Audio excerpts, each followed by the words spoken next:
Hello, I'm Little Red Jam, and this is my first time recording with some sunlight coming into the room. I don't know if that's like a recording faux pas or something like that, but I don't really care too much because the game we're talking about today doesn't really deserve it. It's a rough start, but it is kind of true. Today, we are going to be talking, probably pretty quickly, about Head's Adventure Chibi-Chibi. Now, when we were looking at games to play, we were deciding between a few games. None of them were really screaming out at me or Johnny as something we really felt excited to play, so we ended up landing on another cooperative game, which was this Head's Adventure Chibi-Chibi game. We've only played one other co-op game since starting the bargain bin, which was called Uni Dooney, and it was pretty good. It was well done, had a cute little story. I wouldn't say it was spectacular or anything, but the levels were well designed. They were fun to play. It was engaging. It was a good co-op game, I thought. And yeah, it was cute and fun. We laughed. We had a good time. We completed the game and enjoyed doing so. On the other hand, this game, we'll just call it Chibi Chibi for now.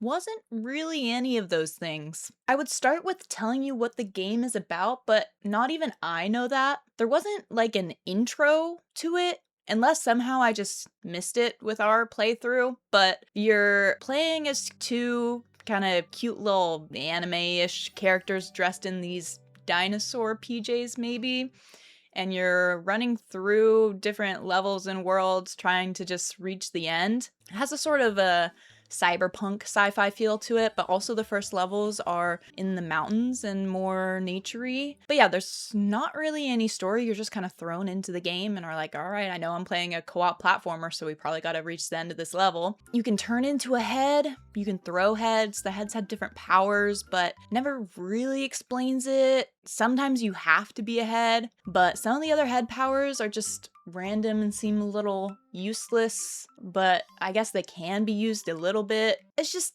this game is slop. It's pure co-op platformer slop. Now, Johnny and I did laugh a ton. You die in ridiculous ways. The game is super glitchy, and sometimes that's amusing, but the game is super glitchy. It's bad. I feel like this game is a sloppy co-op game. It's a sloppy platformer. It's ridiculous. There's no story. Something Johnny and I talked about was that we often like to play games as a sort of art form in the way that games can be art and either deliver beautiful stories, can just be enjoyed, appreciated for the art, the sound design, the voice acting, the actual gameplay mechanics. Like, so many things can be beautiful and be a form of art in games. And Chibi Chibi it just felt kind of like a meme of a game, which some people, granted, probably enjoy out of their games and like to play. And so if that's you, you'd probably enjoy this game. But if you like playing games for something that feels a bit more substantial, you should probably just stop watching this video right now. You're not going to get any more out of it. Don't play it. Just don't. Don't waste your time or your money. It's not that expensive, but don't waste your money. Johnny and I often spent 20 to 30 minutes on levels that were set to take about 2 minutes, a minute 30. The physics of this game are very unintuitive. The jumping is just tricky. A lot of the levels, especially as you get further on, feel difficult even just as a single platformer. And so with two people, it's even more difficult. You're lucky if one of you get to the end, but you both have to get to the end. There aren't checkpoints within a level. Like, if you die, you pretty much have to start from the start.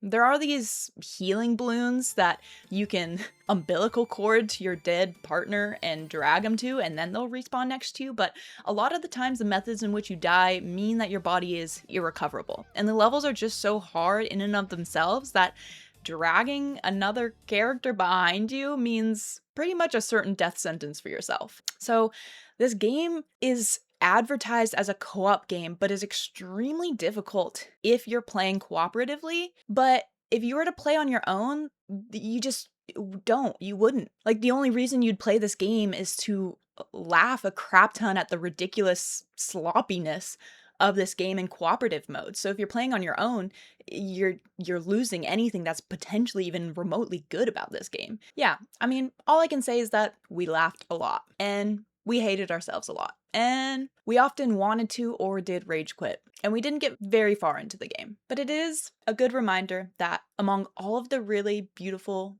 fun, delightful games out there, there are those that just aren't worth the time. And me and my partner Johnny, under Bargain Bin, are here to try to sometimes have to play those games to remind ourselves and those out there to not play something. Or just say what we didn't like about it so that maybe you know that you would like it. Who knows? Everyone's different, and that's the beautiful thing about this world is that people can create a lot of things and some people will love it and some people won't. This game has outstanding reviews on Steam. Such positive reviews. Granted, none of them are in English, so maybe there's some cultural differences on types of games that are enjoyed, but something Johnny and I talked about on the podcast is just how trendy cooperative games have become these days and how that has led to a lot of developers or companies, I think, feeling like they can just throw out a crappy co-op product and know that it will be purchased because people are into playing co-op games, and the silliness and the laughing really brings people into wanting to purchase it and try it, and they don't actually have to put a lot of effort into making a good cooperative game. And this game, Head's Adventure Chibi-Chibi, I think was very representative of it. So I'm looking forward to better days and better games. Anyways, I'll see y'all in the next review. Bye!